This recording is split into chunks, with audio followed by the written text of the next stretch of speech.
الحمدللہ رب العالمین والصلاة والسلام علی حبیبہ محمد وآلہ وصحبہ اجمعین۔ اعوذ باللہ من الشیطان الرجیم، بسم اللہ الرحمن الرحیم۔ بڑا اچھا سوال ہے یہ کہ تصوف کے لیے علوم دینیہ کا جاننا ضروری ہے، اور جو علم دین کے بغیر تصوف حاصل کرے اس کے بارے میں کیا احکامات ہیں۔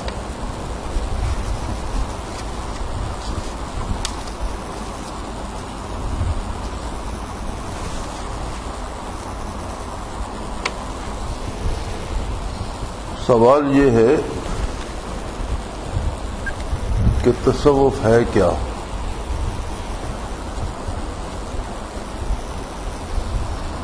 تصوف ہے کہ جو تعلیمات ہوتی ہیں نبی کریم صلی اللہ علیہ وآلہ وسلم کی، وہ غیر نبی کی تعلیمات کی طرح نہیں ہوتی۔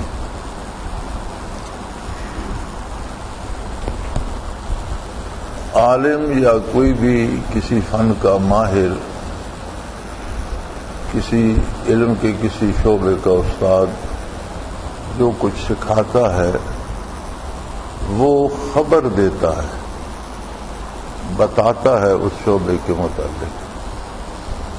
پڑھنا لکھنا جو سکھاتا ہے وہ حروف، الفاظ سے حروف کس طرح بنتے ہیں، حروف سے جملہ کیسے بنتا ہے، اس کا مفہوم کیا ہوتا ہے، یہ ساری ایک خبر ہوتی ہے، اسے علم نہیں کہا جا سکتا۔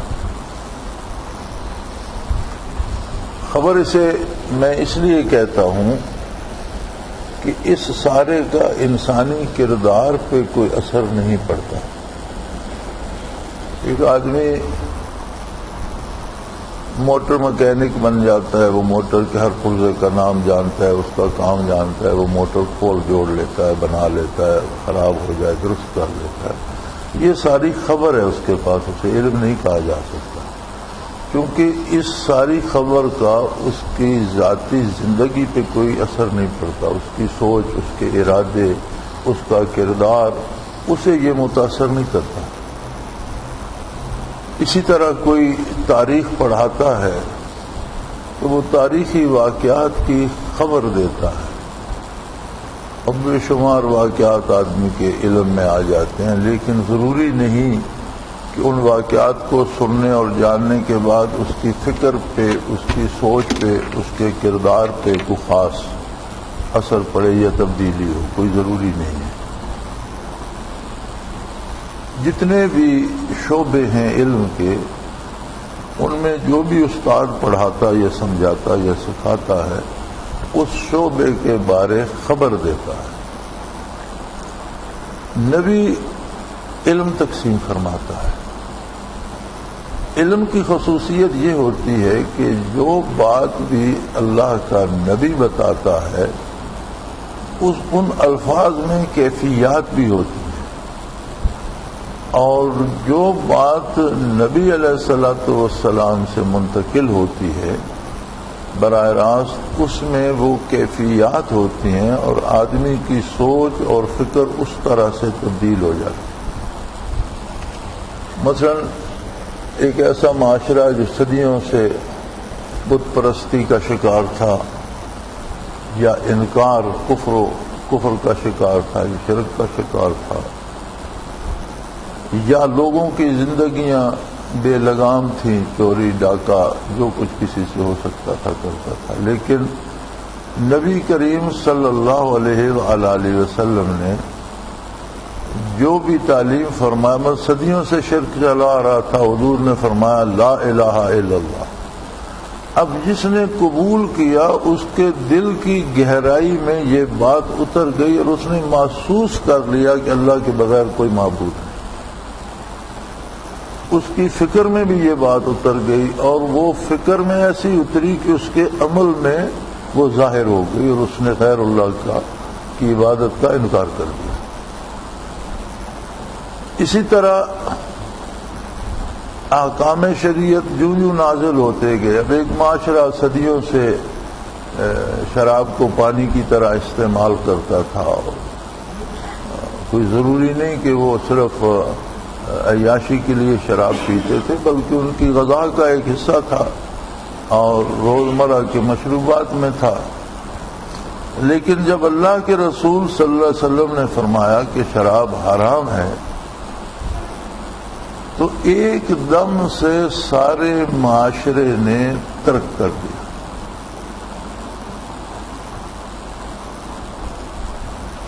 یہاں تک کہ ایک صحابی جو لا رہے تھے باہر سے شراب لاتے تھے، اونٹوں کی اونٹ لاد کر لاتے تھے مشکیزیں بھر کر اور بیچتے تھے، بہت بڑا کاروبار تھا، ہر آدمی پیتا تھا. انہیں راستے میں اس حکم کا علم ہوا کہ اللہ نے شراب حرام کر دیا، اور نبی کریم صلی اللہ علیہ وسلم نے مدینہ منورہ میں یہ مسلمانوں کے پاس جتنی شراب تھی وہ گلیوں میں پھینکوا دیے، لوگوں نے مٹکے توڑ دیے اور شراب کا کاروبار بھی حرام ہو گیا. تو سیرت میں موجود ہے، علماء کرام لکھتے ہیں کہ اس نے اپنا سارا سرمایہ جو اس کے پاس تھا اس پہ لگایا ہوا تھا اور سارے کی خرید کر لا رہا تھا. تو اس نے اونٹوں کو بٹھایا بھی نہیں، کھڑے کھڑے اونٹوں کے مشکیزیں چیر دیے اور سارا زمین پہ گرا دیا. یعنی نبی کی جو تعلیمات ہوتی ہیں ان میں کیفیات بھی ہوتی ہیں اور وہ بات سوچ کو اس طرح بدلتی ہے کہ اس سے کردار جو ہے وہ تبدیل ہو جاتا ہے. اتنی سخت، اتنی مضبوط تبدیلی فکر میں آتی ہے. یہ عالم ان لوگوں کا تھا جنہوں نے براہ راست تعلیم حاصل کی نبی علیہ الصلوۃ والسلام سے، اسی لیے انہیں صحابی کہا جاتا ہے. لغوی اور اصطلاحی معنی تو صحابی کا ہوگا صحبت یافتہ، لیکن اس کا اصطلاحی جو معنی ہے، لغوی معنی تو ہوگا جو جسے صحبت نصیب ہوگی، لغت والے تو اسے صحابی، لیکن اصطلاحاً صحابی سے مراد ہے کہ انسانی کردار میں امانت، دیانت، عمل صالح، ہر معاملے میں، خلوص میں جس کی غیر صحابی مثال نہیں بن سکتا جو ان بلندیوں پہ پہنچ گیا. تو اس کے لیے کوئی الگ چلہ کشی نہیں کی گئی، یہ کوئی مجاہدہ نہیں کیا گیا. تعلیمات نبوت بلکہ نبی صلی اللہ علیہ وسلم کی ایک نگاہ نے انہیں وہاں پہنچا دیا کہ جو ارشاد نبی کی زبان حق ترجمان سے نکلتا ہے اس میں وہ کیفیات ہوتی. صحابہ میں وہ کیفیات اسی قوت سے تھی جو ان کی صحبت میں پہنچا تابعی ہو گیا. تابعی سے بھی مراد یہ ہے کہ غیر تابعی خلوص اور خشوع و خضوع کی اس کیفیت کو نہیں پا سکتے. تبع تابعین میں بھی وہ بارش اسی طرح سے بدستور ابر کرم برسا.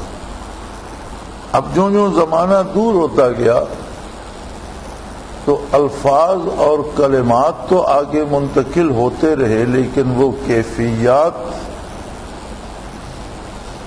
اس طرح سے منتقل نہ ہوئی. اب ہم دیکھتے ہیں ایک آدمی قرآن کا حافظ ہے. اب سب سے اعلیٰ کلام جو نبی کریم صلی اللہ علیہ وسلم سے ہمیں پہنچا وہ قرآن کریم ہے. قرآن کریم بھی پوری امت کو اور پوری دنیا کو حضور کی حق زبان حق ترجمان سے پہنچا اور آپ نے فرمایا یہ اللہ کا کلام ہے. تو اس میں تو کیفیات بدرجہ اتم ہونی چاہیے کہ براہ راست کلام الہی ہے تو جمال الہی کا پرتو بھی اس میں ہے، اور پھر نبی کریم صلی اللہ علیہ وسلم کی زبان مبارک سے مخلوق تک پہنچا تو حضور کی برکات بھی اس میں ہے. لیکن ایک بندہ حافظ قرآن ہو جاتا ہے، ایک بندہ قرآن کی تفسیر جانتا ہے، ایک بندہ قرآن کے مفاہیم اور معنی جانتا ہے، لیکن ہم دیکھتے ہیں کہ معاشرے میں اس کا کردار جو ہے وہ اس کی عکاسی نہیں کرتا کہ یہ قرآن کے علوم سے واقف. اس کی وجہ کیا ہے کہ اس تک الفاظ پہنچے، کیفیات نہیں پہنچی. ان الفاظ کے جو اثرات قلب پہ ہونے چاہیے تھے، جو اثرات فہم و شعور پہ ہونے چاہیے تھے، جو اثرات آرزوؤں میں اور خواہشات میں رچ بس جانے چاہیے تھے، وہ نہیں پہنچے، چنانچہ اس کا کردار صحیح نہیں ہوتا۔ اب ان کیفیات کو پانا اور حاصل کرنا اور اس کے لیے محنت کرنا، مجاہدہ کرنا تصوف کہلاتا ہے۔ قرآن کریم کا جو لفظ ہے تزکیہ، وَيُزَكِّيهِمْ وَيُعَلِّمُهُمُ الْكِتَابَ وَالْحِکْمَةَ، اسی تزکیے کا ترجمہ تصوف ہے۔ بعض حضرات نے لکھا کہ وہ صوف پہنتے تھے اس لیے انہیں صوفی کہا جانے لگا، بعض نے کہا صفائے باطن مراد ہے۔ حقیقت یہ ہے کہ یہ تزکیے کا متبادل لفظ ہے فارسی میں، عربی میں تزکیہ تھا، فارسی میں ترجمہ ہوا تصوف آ گیا، تو مراد وہ خشوع، وہ خضوع، وہ کیفیات جو اس کلام میں ہیں ان کا حاصل کرنا ہے۔ جب وہ حاصل ہوتی ہیں تو کیا ہوتا ہے؟ قرآن کریم فرماتا ہے ثم تلین جلودہم وقلوبہم الی ذکر اللہ، کہ ان کی کھال سے لے کر نہا خانے دل تک وجود کا ذرہ ذرہ اللہ کی یاد سے روشن ہو جاتا ہے، اس میں یاد رچ بس جاتی ہے۔ تو ذکر اللہ ثمر ہوا ان برکات کا، اور جو ثمر ہوتا ہے وہی تخم بھی ہوتا ہے۔ اگر اسی جو پھل لگتا ہے اگر اسی کو دبا کر محنت کریں، پانی دیں، گوڈی کریں، تو پھر وہی تناور درخت اس سے نکل آتا ہے۔ چنانچہ تصوف یہی ٹھہرا، اور اس میں صرف اللہ اللہ نہیں ہے، اس میں شرط یہ ہے کہ کوئی ایسا بندہ مل جائے، ایسے شخص کی صحبت مل جائے جس نے وہ برکات نبوت اپنے سے پہلوں سے حاصل کی ہوں، چونکہ یہ ایک انعکاسی عمل ہے جو دلوں سے دلوں کو چلتا ہے، جس طرح الفاظ زبانوں سے ذہنوں میں منتقل ہوتے ہیں۔ تو دو چیزیں ہیں، کلام الہی ہے، کلام پیغمبر صلی اللہ علیہ وسلم ہے، اور کلام الہی اور کلام پیغمبر کی کیفیات ہے۔ تو وہ کلام حاصل کرنا تو علم دین ہے، اور وہ کیفیات دل میں اتارنا ایک تصور ہے۔ تو یہ دونوں لازم و ملزوم ہے۔ علم دین کتنا جاننا ضروری ہے؟ فرض کا جاننا فرض ہے، واجب کا جاننا واجب ہے، سنت کا جاننا سنت ہے۔ تو ضروریات دین روزمرہ کی نماز، روزہ، حلال حرام، جو روزمرہ زندگی میں آتا ہے، یہ تو جاننا سب کے لیے فرض ہے۔ عموماً ہر مسلمان جانتا ہوتا ہے، سن کر سیکھ کر، ضروری نہیں کہ وہ پڑھا لکھا عالم ہو۔ اور جو نہیں جانتا وہ کسی جاننے والے سے وابستہ ہو جاتا ہے۔ اسی لیے بیعت اصلاح کی شرط علماء نے یہ لکھی ہے کہ جو شخص احکام دین جانتا ہو، عالم نہ ہو، بے شک متبحر عالم نہ ہو، مفسر محدث فقیہ نہ ہو، لیکن روزمرہ کی ضروریات دین سے واقف ہو، اور بندے کو کوئی کام پڑے تو اس سے پوچھ سکے کہ اس کا کیا مسئلہ ہے، مجھے یہ کیسے کرنا ہے، تو ظاہری بیعت اصلاح کی بیعت اس سے جائز ہے۔ جو نہیں جانتا وہ کسی جاننے والے سے منسلک ہو جاتا ہے۔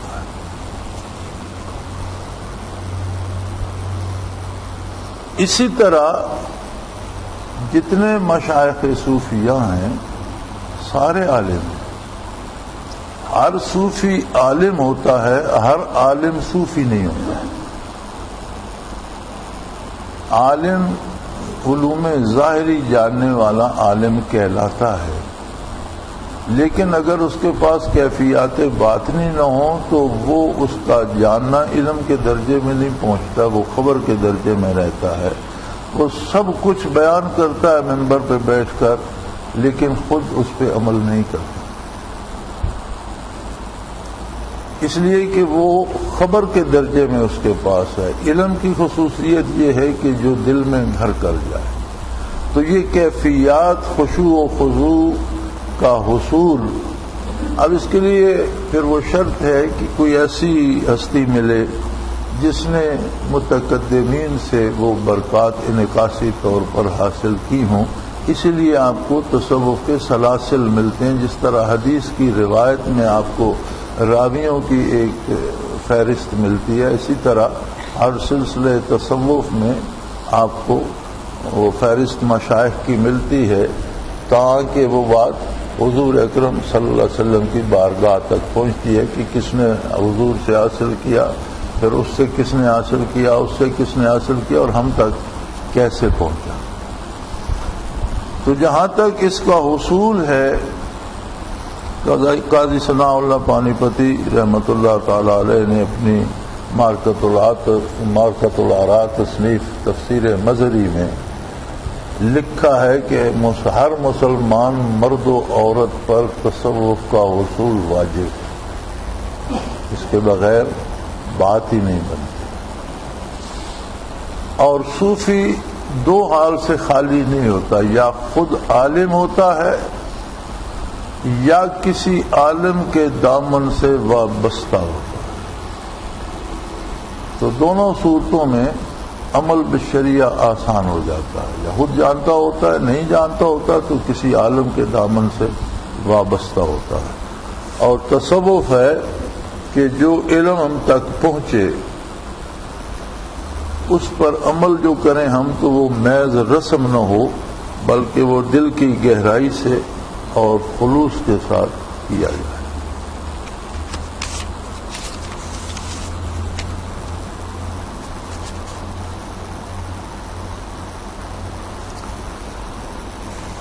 یہ دوسرا سوال ہے، مراقبات کے دوران شیطان وسوسہ ڈالتا ہے، جس سے کیا روحانی نقصان ہوتا ہے یا اس کا سدباب کیا ہونا چاہیے؟ غالباً پہلے بھی کئی دفعہ اس پہ بات ہو چکی ہے کہ وسوسہ آنا اور بات ہے اور وسوسہ لانا اور بات. وسوسہ شیطان کی طرف سے وہ ہوتا ہے جو از خود آتا ہے، اور خود بیٹھ کر کوئی بات سوچنے لگ پانا یہ وسوسہ لانا ہے، یہ آنا نہیں. وسوسہ لانا جو ہے یہ شرعاً حرام ہے اور ناجائز ہے، نماز میں ہو یا ذکر میں ہو یا مراقبات میں ہو تو یہ نقصان دیتا ہے. شیطان کی طرف سے جو وسوسہ آتا ہے تو نبی کریم صلی اللہ علیہ وسلم کا ارشاد موجود ہے کہ نماز میں یا عبادت میں یا اذکار میں شیطان جسے وسوسے ڈالتا ہے اور وہ وسوسے کا رد کرتا ہے تو اسے جہاد کا ثواب ملتا ہے، نقصان نہیں ہوتا بلکہ اس میں ثواب بڑھتا ہے، بشرطے کہ وساوس شیطان ڈال رہا ہے. اور اگر خود سوچنا کچھ شروع کر دے تو وہ نقصان دیتا ہے کہ وہ جائز نہیں ہے. تو وسوسہ نہ آئے یہ تو ممکن نہیں ہے، شیطان کوشش کرتا ہے، لیکن آدمی جب وسوسہ آئے تو اسے سوچنا شروع کر دے تو وہ بڑھنا شروع ہو جاتا ہے، اور اس کا رد کرے، ٹھکرا دے، اور اپنی توجہ اپنے اذکار، مراقبات، مقامات کی طرف، آخر جس طرف لگا ہوا ہے، انوارات کس قسم کے ہیں، مقام کیسا ہے، کیفیت کیا ہے، اس میں خود کو مصروف رکھے اور وسوسے کی پرواہ نہ کرے تو وساوس اثر نہیں کرتے بلکہ کم ہونا شروع ہو جاتے ہیں. اور ایک وقت ایسا آتا ہے کہ ختم ہو جاتے ہیں. شیطان نے چلا تو نہیں بیٹھتا، وہ اپنی کوشش نہیں چھوڑتا، لیکن اس طرح سے تکلیف دہ نہیں رہتے جس طرح بندہ انہیں سوچنا شروع کر دے تو جو قوت ان میں آ جاتی ہے. تو وسوسہ شیطان کی طرف سے آئے تو اسے رد کیا جائے تو اس کے رد کرنے پہ ثواب ملتا ہے. ماشاء اللہ بڑا مزیدار سوال لکھا ہے کسی نے، زندگی کیا ہے؟ بذام خود شیخ الاسلام کے الوانے والے ایک بزرگ نے متاع اور غرور والی ایک آیت کو دلیل بناتے ہوئے کہا ہے زندگی ایک دھوکہ ہے.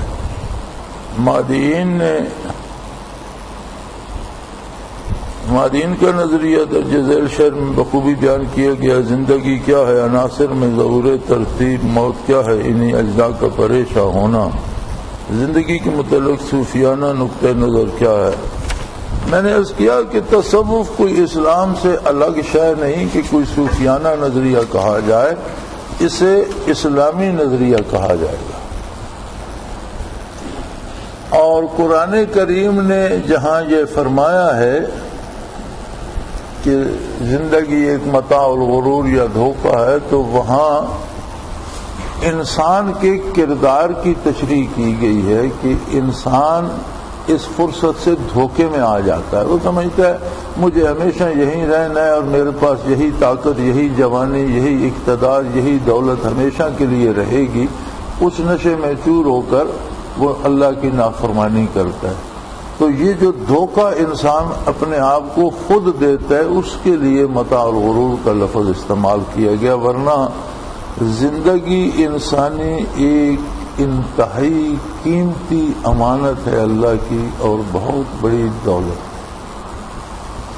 زندگی اتنی بڑی دولت ہے کہ جب یہ ختم ہوتی ہے تو کوئی دنیا بھر کی ساری دولت لے کر چند لمحے خرید نہیں سکتا، یعنی صرف اللہ وحدہ لا شریک ہے جو زندگی عطا کرتا ہے اور وہ لے لیتا ہے۔ زندگی کا جو مصرف ہے، جس مقصد کے لیے زندگی دی گئی، یہ سوال تو بہت لمبا ہے، میں مختصراً عرض کروں گا کہ پوری مخلوق میں کوئی بھی تخلیق یہ سوال کرنے کی جرت نہیں رکھتی کہ اللہ کون ہے، کیسا ہے، کہاں ہے۔ کوئی ایک ذرہ، کوئی ایک جھونکا، کوئی ایک قطرہ، سورج کی ایک کرن، چاند کی روشنی، کائنات، زمین، آسمان اور ما فی، حتیٰ کہ ملائکہ مقربین بھی، حاملی جو وحی لانے والا فرشتہ، فرشتوں کا سردار ہے، وہ بھی یہ سوال کرنے کی جرت نہیں کرتا کہ اللہ کون ہے، کیسا ہے، کہاں ہے۔ یہ ساری مخلوق حکم کی اطاعت کرتی ہے اور کسی میں یہ جرت نہیں ہے کہ حاکم کی طرف نگاہ اٹھانے کی جرت کرے۔ جب بھی کوئی حکم فرشتوں کے لیے آتا ہے تو قرآن کریم نے منظر کشی کی ہے کہ سب پہ ایک ایسی کیفیت طاری ہو جاتی ہے کہ انہیں کچھ جس طرح آدمی پہ ایک جذب کی کیفیت آ جاتی ہے، اور پھر جب وہ کیفیت ختم ہوتی ہے تو ایک دوسرے سے پوچھتے ہیں ماذا قال ربکم، تمہارے پروردگار نے کیا فرمایا؟ قال الحق، وہ کہتے ہیں جو فرمایا حق ہے، جو فرمایا حق فرمایا، پھر اس کے مطابق عمل کرتے ہیں۔ اب تخلیق انسانی کا جب سوال آیا تو حدیث قدسی میں ہے کہ اللہ کریم نے فرمایا کنت کنزا مخفیا، میں ایک ایسا خزانہ تھا جس کے جاننے والا کوئی نہیں تھا۔ بے شمار مخلوق پیدا فرمائی لیکن میری ذات کی طرف کسی کو نگاہ اٹھانے کی ضرورت نہیں تھی۔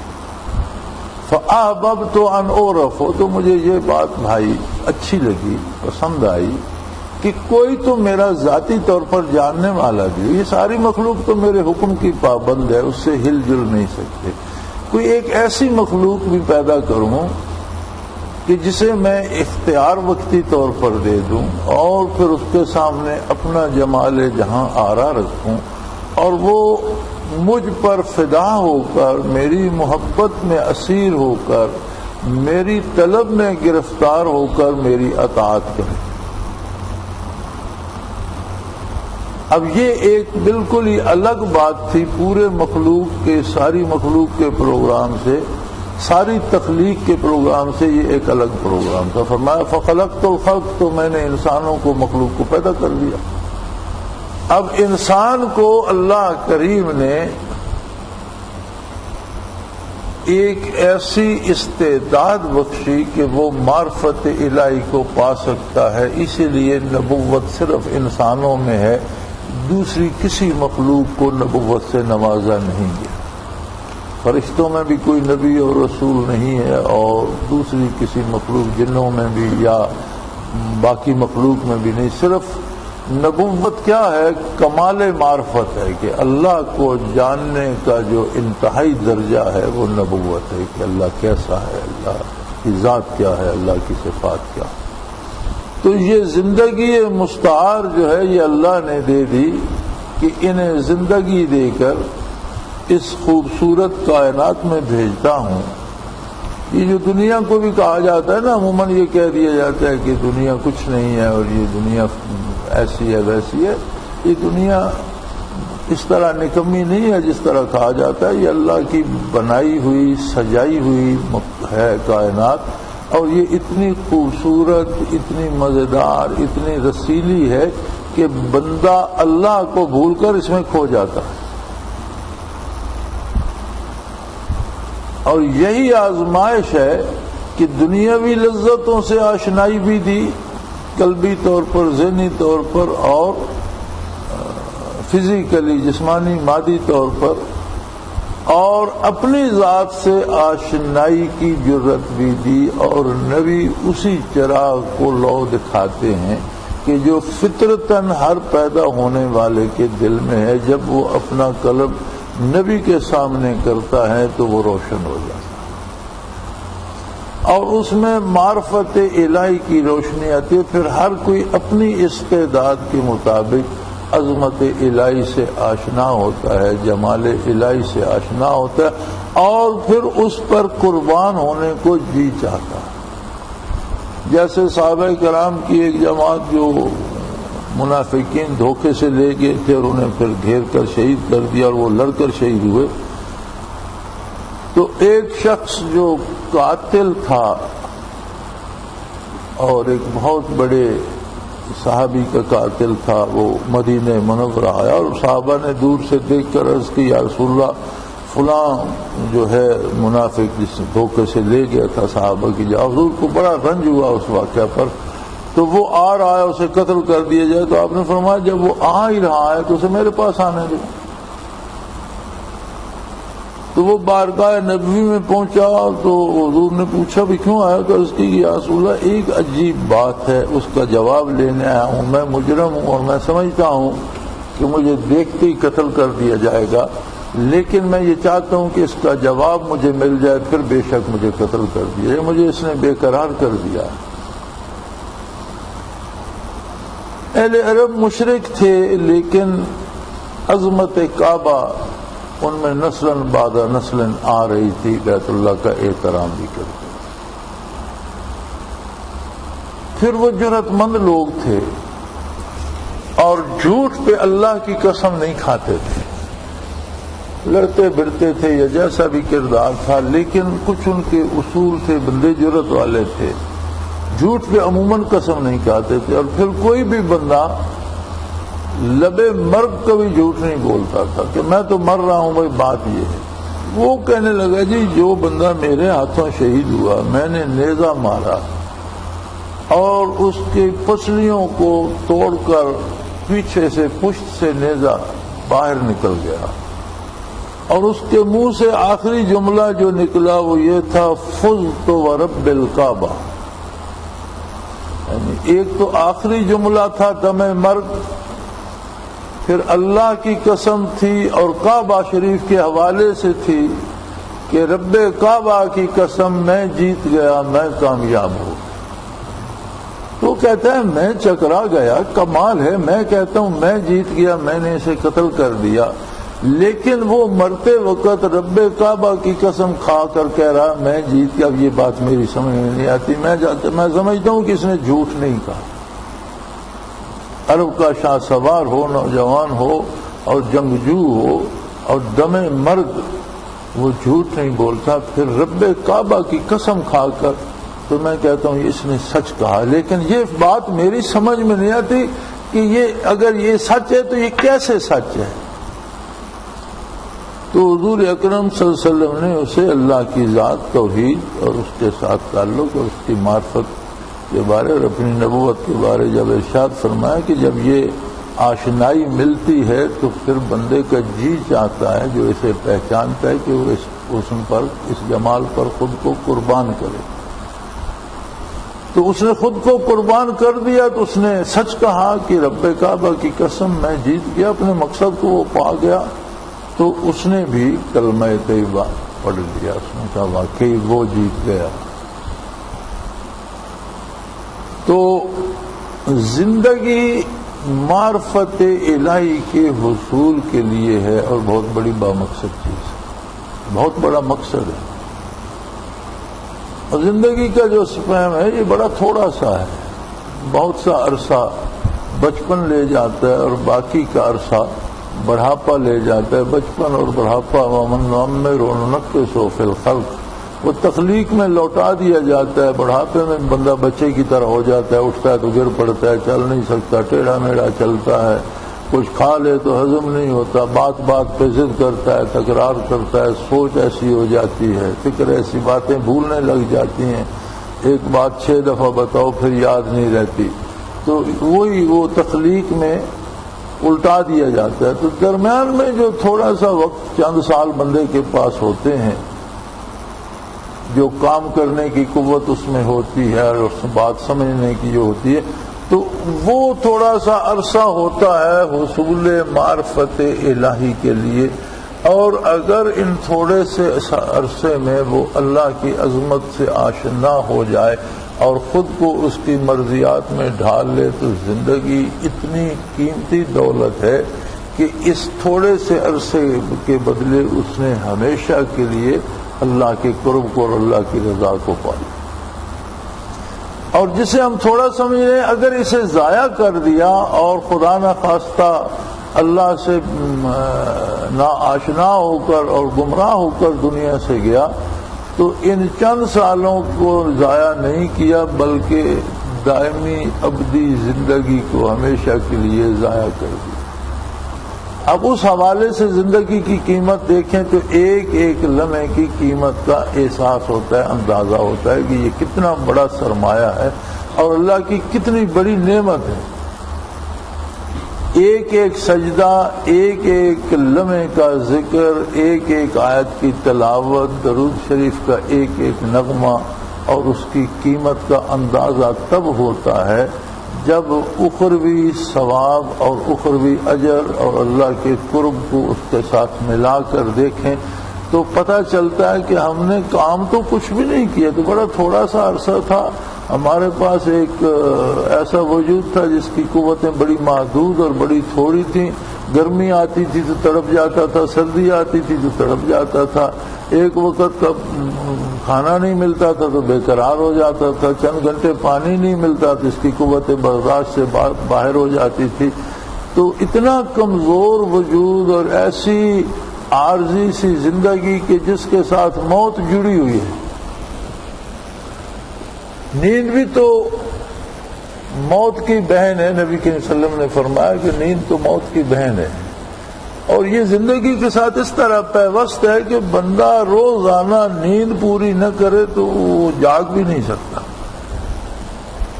یعنی اس طرح موت پیوست ہے زندگی میں کہ زندگی خود موت کی محتاج ہے، کیونکہ کچھ لمحے وہ کچھ عرصہ اس میں موت میں گزارے تو پھر وہ فریش ہو کر اٹھتا ہے۔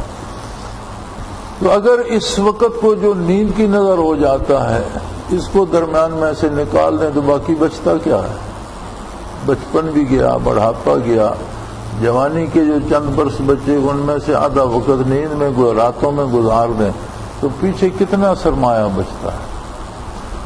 یہ جو تھوڑا سا سرمایہ یہ اتنا قیمتی ہے کہ اس سے آپ ہمیشہ ہمیشہ کے لیے قرب الہی پاس، اور اسے ضائع کریں گے تو اس کا اتنا بڑا جرمانہ ہے کہ ہمیشہ ہمیشہ کے لیے غضب الہی کا بندہ شکار ہو جاتا ہے، اللہ اس سے معاف رکھے۔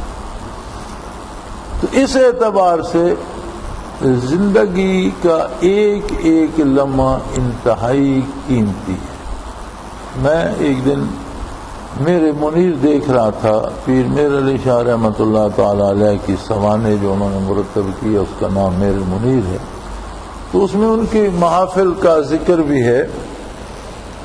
تو ایک جگہ وہ لکھتے ہیں کہ کوئی بندہ مسئلہ پوچھنے آیا ذبح کا۔ بعض اوقات یہ ہوتا ہے کہ جانور بے حس ہو جاتا ہے تو ہم چھری چلا دیتے ہیں، سمجھ نہیں آتی اب یہ حلال ہوا یا حرام رہ گیا، وہ تو تڑپا بھی نہیں، اس نے تو کوئی پاؤں بھی نہیں ہلائے تو حلال ہو گیا یا حرام ہو گیا۔ تو ایسی صورت میں آسان سی بات ہے کہ ذبح کرنے سے اگر رگوں سے خون نکلے تو اس کا مطلب ہے جانور میں حیات باقی تھی وہ حلال ہو گئی، اور اگر جانور مر جائے، دل کی دھڑکن بند ہو جائے تو خون کا جریان ختم ہو جاتا ہے، جہاں ہے وہاں خون رک جاتا ہے، پھر رگوں سے خون بہتا نہیں۔ تو اگر گردن کاٹنے سے خون رگوں سے نہ بہے تو اس کا مطلب ہے کہ وہ پہلے مر چکا تھا، اس کے دل کی دھڑکن رک چکی تھی۔ کبھی کبھی یہ موقع آ جاتا ہے۔ تو بہرحال انہوں نے وہ مسئلہ تو بتایا، تو فرمانے لگے کہ دیکھو جانور ہے، حلال ہے، اور اس کا دم نکل گیا اللہ کے ذکر کے بغیر تو وہ تو حرام ہو گیا۔ تو ہم جو دن بھر ہمارا جو سانس چلتا ہے اور اس میں تو اللہ کا نام نہیں ہوتا، تو اسی لیے صوفیوں نے کہا ہے کہ جو دم غافل سو دم کافر، کہ جو سانس اللہ کے نام کے بغیر گیا وہ ناشکری میں گیا۔ تو زندگی کا مقصد یہ ہے کہ اس چند روزہ میں، اب اس میں اتنی سما دی گئی ہیں مصروفیات کہ خود کو زندہ رکھنے کے لیے اس نے روزگار بھی کرنا ہے، اس نے بچے بھی پالنے ہیں، گھر بھی بنانا ہے، دنیا میں دوستی دشمنی بھی کرنی ہے، ذاتی امور ہیں، پھر قبائلی قبیلوں کے رشتہ داروں کے ہیں، پھر اس کے بعد ملکی قومی امور آ جاتے ہیں، بین الاقوامی امور آ جاتے ہیں۔ تو ہر بندہ معاشرے کا ایک پرزہ تو ہے، کچھ نہ کچھ ذمہ داری اس پہ آتی ہے۔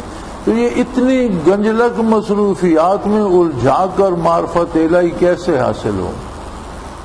یہی زندگی کا مزہ ہے کہ انہی الجھنوں میں معرفت الہی موجود ہے۔ زندگی کا جو کام بھی اللہ اللہ کے رسول کی اطاعت میں کرتا ہے، وہ کاروبار ہے، ملازمت ہے، شادی ہے، بچوں کا پالنا ہے، گھر بنانا ہے، رزق حلال حاصل کر کے جائز وسائل سے محنت سے روزی کما کر جائز طریقے سے خرچ کرتا ہے، تو وہ سارا کچھ حصول معرفت الہی کا ذریعہ بنتا جاتا ہے۔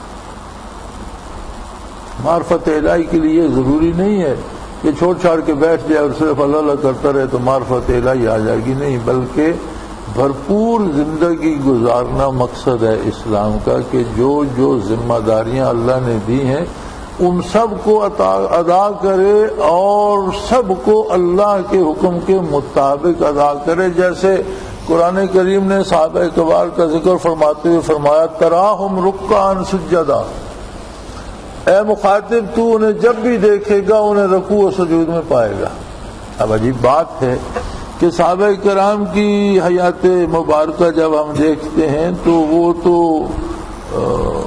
بہت مصروف ترین زندگی ہیں ان کی، عبادات میں بھی، معاملات میں بھی، کاروبار میں بھی، سیاسیات میں بھی، انہوں نے تبلیغ میں بھی، دعوت الہی میں بھی، نفاذ دین میں بھی، لوگوں کو حق اور انصاف فراہم کرنے میں بھی، انہوں نے تو زندگی کے ہر شعبے کو انتہا تک پہنچایا۔ جہاد کیے، ممالک میں ظلم کو روکا، انصاف عام کیا، ایک بہت بڑی سلطنت کی بنیاد رکھی، بہت بڑا سیاسی نظام رائج فرمایا، انسانی ضروریات کی تکمیل کے لیے بے شمار، اور رات دن مصروف رہے، اور کچھ جان نماز پہ بسر ہو گئی، کچھ گھوڑے کی پشت پہ بسر ہو گئی، لیکن اللہ کریم فرماتے ہیں کہ انہوں نے رکوع و سجود کے علاوہ کیا ہی کچھ نہیں، یعنی ان کا ہر کام رکوع و سجود کا درجہ رکھتا۔ قرآن نے رد نہیں فرمایا کہ انہوں نے دنیاوی کام نہیں کی، فرمایا جتنا کام انہوں نے دنیا کا بھی کیا وہ بھی ایسا تھا جیسا کوئی بڑے خلوص سے رکوع و سجود کرتا ہے۔ انتہائی کمال عبادت رکوع و سجود ہے نا، کہ آدمی رکوع اور سجود میں اللہ کے سب سے قریب ہوتا ہے اور انتہائی تذلل کی حالت ہے۔ تو فرمایا ان کی جو بھرپور زندگیاں گزری، جو انہوں نے حکومتیں بنائیں، سیاست کی، فوج کشی کی، مقابلے کیے، جہاد کیے، مزدوریاں کی، روزی کمائی، گھر بنائے، بچے پالے، یہ سارا کیا تھا؟ گویا ہر کام انہوں نے اس خلوص سے اللہ کی اطاعت کے اندر کیا کہ ان کا ہر کام انتہائی قرب الہی کے لمحے بن گیا، رکوع و سجود بن گیا۔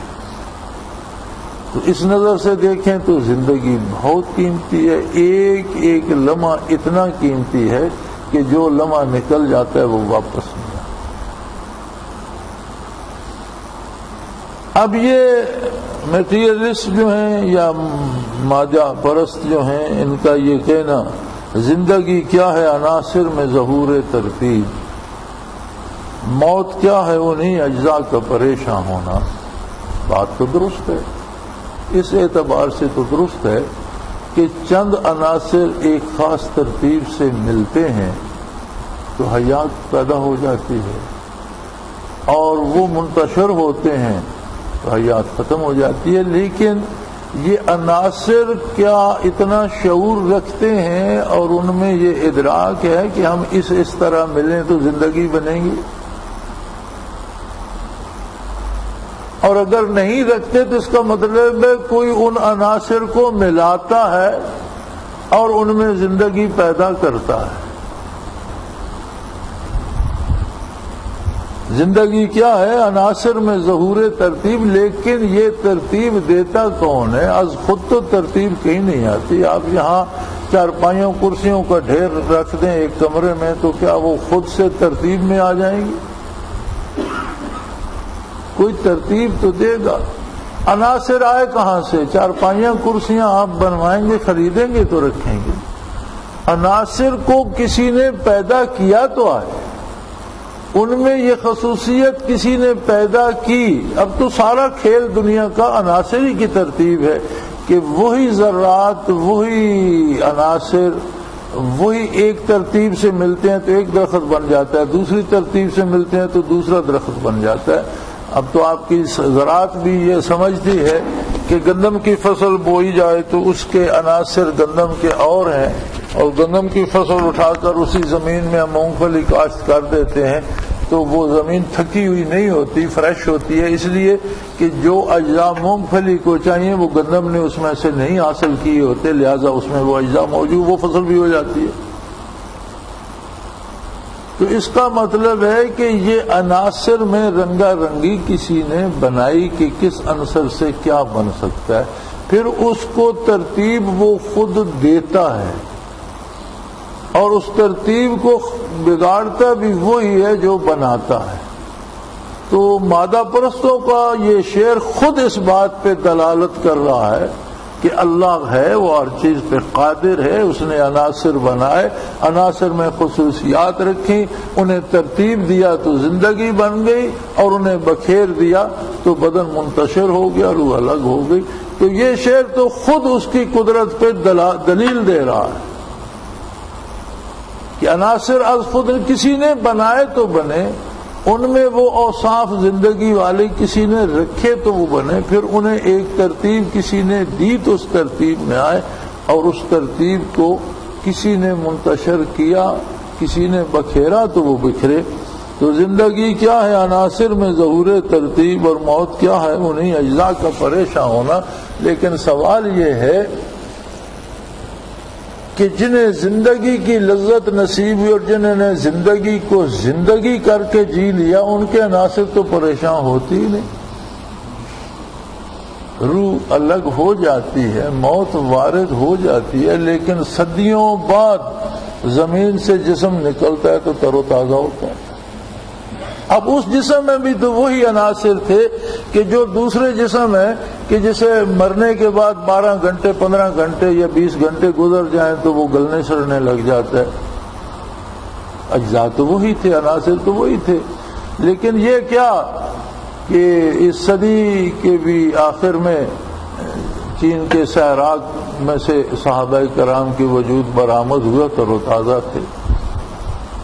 70 کی دہائی میں مسجد نبوی کی توسیع میں صحابہ کرام کے وجود جو نکلے اور جنت البقیع میں دفن کیے گئے ایسے تھے جیسے سو رہے ہیں۔ تو تھے تو ان وجودوں میں بھی وہی عناصر، اور ایک خاص ترکیب سے ملے تو انسانی بدن بن گیا، لیکن وہ پریشان کیوں نہیں ہوئے؟ اب مادہ پرستوں سے کوئی پوچھے کہ اس مادے کو کیا ہوا، یہ خراب کیوں نہیں ہوا؟ بات صرف یہ تھی کہ جنہوں نے زندگی کی حقیقت کو پا لیا مادہ بہت پیچھے رہ گیا اور یہ بھی ان کا اسیر ہو گیا اور اس کی خصوصیات وہاں بدل گئیں، اور جنہوں نے زندگی ضائع کر دی، زندگی کی قیمت کو نہیں پایا، ان کے مادے نے بھی ان کی پرواہ نہیں۔ تو ویسے میری نظر میں تو یہ شعر خود عظمت الہی پہ دلیل ہے۔ اللہ کریم ہدایت نصیب فرمائے تو کسی زاویے سے دیکھیں عظمت باری سامنے آ جاتی ہے، اور اللہ پاک گمراہی سے پناہ میں رکھے۔ گمراہ اگر کوئی ہو جائے تو اس کی نظر ایسی ہو جاتی ہے ٹیڑھی کہ ہر چیز میں اسے بہنا پانی نظر آتا ہے۔ اللہ پاک معاف فرمائے۔ وآخر دعوانا ان الحمدللہ رب العالمین۔ الحمدللہ رب العالمین والصلاة والسلام علی حبیبہ محمد اللہم ربنا لا تقتلنا بغضبک ولا تہلکنا بعذابک واعف عنا قبل ذلک اللہم ربنا لا تسلط علینا من لا یرحمنا انت ولینا فی سفرنا وحضرنا فی مالنا واہلنا انت ولینا فی الدنیا والآخرہ توفنا مسلمین والحقنا بالصالحین اللہم انصر الاسلام والمسلمین اللہم اعز الاسلام والمسلمین اللہم ربنا نور قلوبنا بنور المعرفة والایمان اللہم ربنا ارزقنا اتباع نبیک و اتباع خلفاء الراشدین المہدیین وصلی اللہ تعالی علی حبیبہ محمد برحمتک